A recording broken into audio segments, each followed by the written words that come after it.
Русь Печорская, то есть Цельма до Москвы. В постоянном представительстве Республики Коми при президенте Российской Федерации состоялся торжественный вечер, посвященный 15-летию московского представительства межрегионального общественного движения «Русь Печорская» в рамках столетия Республики Коми и 530-летия горнорудного дела России.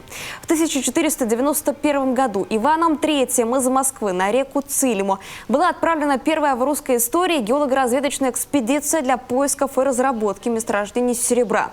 Руда была найдена, заложены рудники, построены плавильные печи. 1491 год принято считать началом горной металлургии в России. Село Усть-Цильма является единственным местом в России, где сохранилась традиция древнерусских братчин – Петровщина и Усть-Цильмская горка. В программе юбилейного вечера «Круглый стол» традиции Усть-Цильмы живут в Москве. Выставка изделий народных промыслов, элементы народного гуляния, Усть-Цильмская горка, экспозиция картин художника Сергея Анучкина. Вот у меня на заднем плане есть картина, вот здесь она представлена.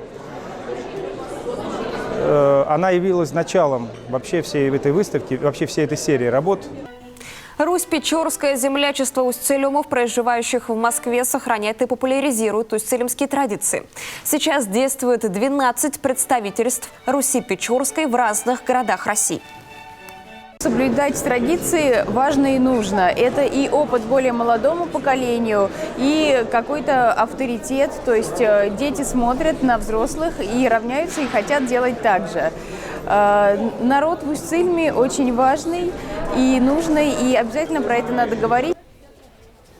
В юбилейном вечере в Москве приняли участие представители государственной власти, общественности, ученые и исследователи народных традиций, участники Руси Печорской из других городов.